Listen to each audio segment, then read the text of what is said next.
নূতন সংসদে প্রেসিডেন্ট চুপ্পুর ভাষণ শুনে শেখ হাসিনা দিল্লিতে বসে ভাবতেছে যে দুধ কলা দিয়ে দুইটা বড় সাপ পুষেছিলাম আমার ঘরে। তো বুঝতেই পারতেছেন সেই দুইটার একটা হচ্ছে প্রেসিডেন্ট চুপ্পু আর একটা হচ্ছে আর্মি চিফ ওয়াকারুজ্জামান। তো প্রেসিডেন্ট চুপ্পু যে ভাষণ দিয়েছিলেন, আসেন একটু শুনি ছোট্ট একটা ক্লিপ, তারপরে আবার আমরা আলোচনা করব। 2024 সালের 5ই আগস্ট তৎকালীন ফ্যাসিস্ট সরকারের পতন ঘটে। হাজারো শহীদের রক্তের উপর দিয়ে তাবেদার ও ফ্যাসিবাদ মুক্ত নতুন গণতান্ত্রিক বাংলাদেশের সূচনা হয়। তো নিজের কানেই শুনলেন যে প্রেসিডেন্ট চুপ্পু শেখ হাসিনা সরকারকে ফ্যাসিস্ট সরকার বলতেছিল। তো আরও অনেক গুণগান গেয়েছে বিএনপির প্রধানমন্ত্রী খালেদা জিয়া, জিয়াউর রহমান। একটা জিনিস ভুলে গেলে চলবে না, সেটা হচ্ছে বাংলাদেশের জামাত শিবির এনসিপি একটা নূতন রাজনীতির সূচনা করেছে। সেটা হচ্ছে গুপ্ত এবং রং বদলানোর। তো সেটার প্রভাব মনে হচ্ছে সরকারের একদম সর্বোচ্চ স্তর পর্যন্ত পৌঁছায় গেছে। এখন সবাই একই নীতি ফলো করতেছে। আপনাদের মনে আছে কিছুদিন আগে প্রেসিডেন্ট চুপ্পু যখন একটা ইন্টারভিউ দিয়েছিল, তো তখন উনি বলেছেন যে কিভাবে ওনাকে ইউনূস সরকার সাংঘাতিকভাবে মানে অলমোস্ট জেলবন্দি, মানে বঙ্গভবন বন্দি করে রেখেছিলেন। তো সেই কথাটা কখন এসছে?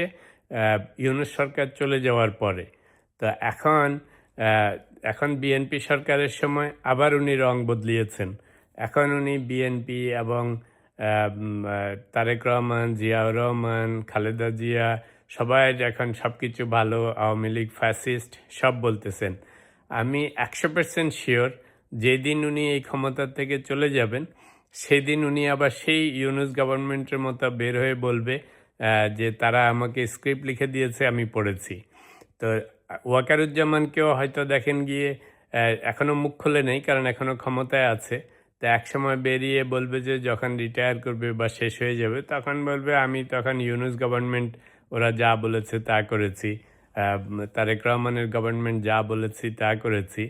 আর ইন্ডিয়ার দিল্লিতে শেখ হাসিনাকে বলবে ম্যাডাম আমরা তো আপনারই আছি, আপা আগে যেরকম ছিলাম এখনও সেরকম আছি। সেই জামাত শিবির এনসিপির গুপ্ত এবং রং বদলানোর রাজনীতি। তো আমি অলসো 100% সার্টেন ওয়াকারুজ্জামান এবং প্রেসিডেন্ট চুপ্পু দুইজনেই নিশ্চয়ই দিল্লিতে এই খবর শেখ হাসিনাকে পাঠিয়ে রেখেছে যে আপা চিন্তার কোনো কারণ নেই, আমরা আপনারই আছি, আপনারই ছিলাম, আপনারই থাকবো। এখন শুধু বিভিন্ন সরকারের সাথে থাকতেছি, এতে আপনারই সুবিধা, কি সুবিধার ভিতরের খোঁজখবর পাচ্ছি, আমাদের পার্টিসিপেশন থাকতেছে। এটা বলে হয়তো শেখ হাসিনাকে শান্ত করে রেখেছে।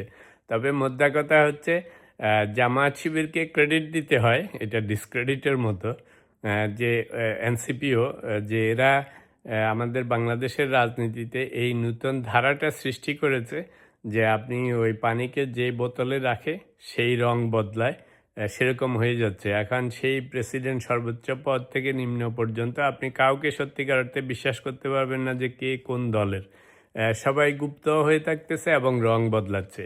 প্রেসিডেন্ট চুপ্পু এবং ওয়াকারুজ্জামান এরা লাইফ লং আওয়ামী লীগের।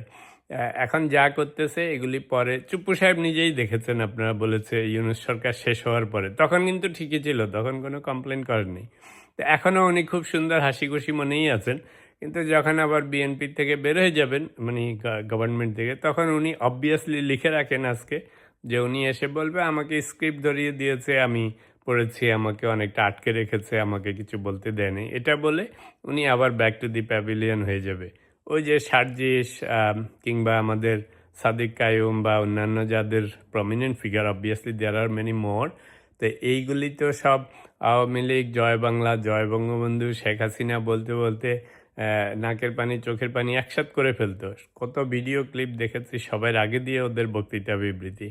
যেই রিজিম চেঞ্জ হয়েছে সাথে সাথে ওরা সব শিবির হয়ে গেছে, বড় রকমের শিবির, বড় রকমের নেতা।